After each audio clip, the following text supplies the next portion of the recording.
স্ক্রিনে যেই ছেলেটাকে আপনারা দেখলেন তার নাম হচ্ছে মামুন মিয়া, বাড়ি নারায়ণগঞ্জ, বয়স ৩৩ বছর। এই মামুন মিয়া গত ২১শে ফেব্রুয়ারি বাংলাদেশ যাবার জন্য KLIA এয়ারপোর্টে যায় এবং আপনার স্ক্রিনে যে ভিডিওটা দেখলেন যে মামুন মিয়া যে চিৎকার করতেছিল, তিনি অ্যাকচুয়ালি মানসিক ভারসাম্যহীন। তবে যেই সময়ে ওনাকে এয়ারপোর্টে নিয়ে যাওয়া হয়েছিল দেশে যাওয়ার জন্য, ওই সময় তার এই রোগটা তেমন জটিল ছিল না। এক কথায় বলতে পারেন যে তাকে দেশে নিয়ে যাওয়া যেত, কিন্তু ভাগ্যের নির্মম পরিহাস, US বাংলা ফ্লাইটে তার টিকিট কাটা হয়। US বাংলার ম্যানেজার তার এই আচরণ দেখে তাকে প্লেনে তুলে নেয়। তারা হয়তো অন্য যাত্রীর সেফটির কথা ভেবে এই মামুন মিয়াকে নিয়ে যায় নাই। তারপরে মামুন মিয়াকে তার এক বন্ধু তার সাথে বাসায় নিয়ে চলে যায়। কিছুদিন বাসায় থাকার পরে এই মামুন মিয়া আরও বেশি অসুস্থ হয়ে পড়ে। এমন ঠান্ডা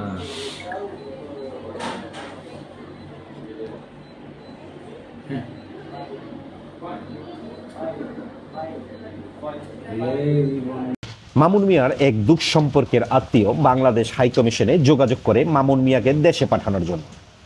বাংলাদেশ হাইকমিশন থেকে US বাংলার ম্যানেজারের ফোন নাম্বার এই মামুন মিয়ার আত্মীয়কে দেওয়া হয়।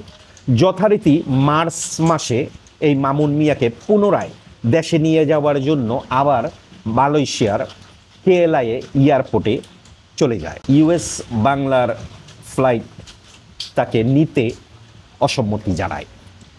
আবার ফেরত আসে এই মামুন মিয়া তার বন্ধুর বাসায়, কিংবা বলতে পারেন তার আত্মীয়র বাসায়, যেখানে থেকে তিনি আরও বেশি অসুস্থ হয়ে পড়ে। এক সময় এই মামুন মিয়াকে চিকিৎসার জন্য হসপিটালে ভর্তি করে। হসপিটালে ভর্তি থাকা অবস্থায় মামুন মিয়া কোমায় চলে যায়।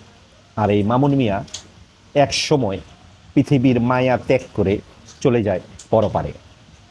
বিশ্বাস করতে পারেন যে একজন মালয়েশিয়ান প্রবাসী, যিনি টাকা দিয়েও অসুস্থ হওয়ার কারণে মালয়েশিয়াতে কিংবা বাংলাদেশ দূতাবাসে এমন কোনো সিস্টেম নাই যে একজন অসুস্থ মানুষকে তাড়াতাড়ি দেশে পাঠানো যায়। কথা এখানেই শেষ না।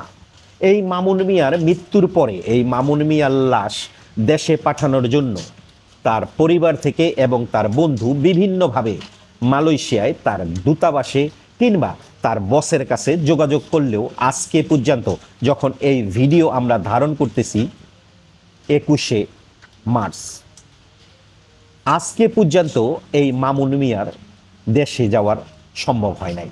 তার লাশ আজকে পর্যন্ত কুয়ালালামপুর হসপিটালে পড়ে আছে।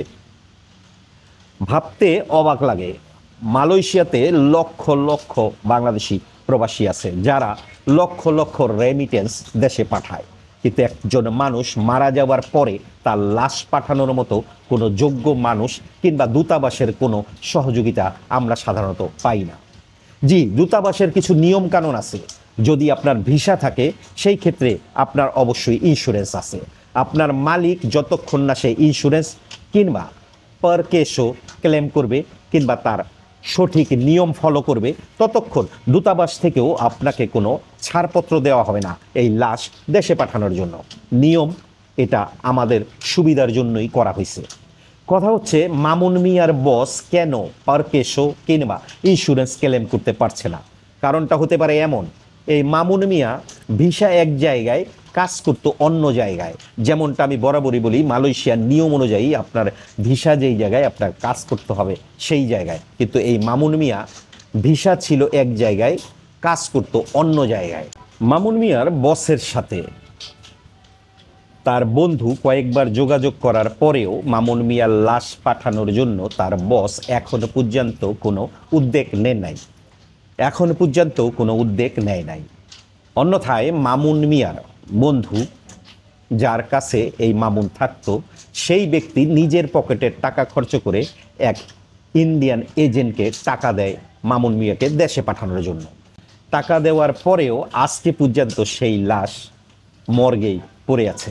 বাংলাদেশ দূতাবাস মামুন মিয়ার বসের কাছ থেকে কোনো ধরনের ইন্স্যুরেন্সের টাকা আদায় করে মামুন মিয়ার ফ্যামিলিকে দিতে পারবে কিনা সেটা আমাদের জানা নাই। কথা হচ্ছে এখানে একজন মানুষ ভিসা নিয়ে বৈধভাবে মালয়েশিয়াতে আসলো কলিং ভিসায় আসার আগে বাংলাদেশ দূতাবাসের যে দায়িত্বটা ছিল ওই কোম্পানিকে অ্যাটেস্টেশন দেওয়ার আগে এই কোম্পানির কি কাজ আছে না, অন্য কর্মচারীদের বেতন ঠিকভাবে পরিশোধ করে কিনা।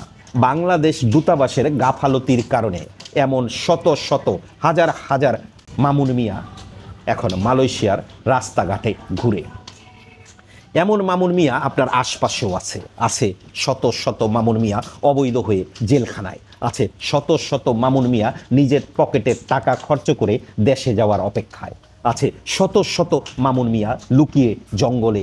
আজকে আমাদের এই ভিডিওতে আপনাদের আরেকটা কথা আমি শেয়ার করতে চাই, সেটা হচ্ছে আপনার ভিসা যার নামেই হোক আপনি সর্বপ্রথম জানার চেষ্টা করেন আপনার পারকেশও কি সেই কোম্পানি দিতেছে কিনা, আপনার ইন্স্যুরেন্সের সঠিক ইন্স্যুরেন্স কি সেই কোম্পানি কিনছে কিনা।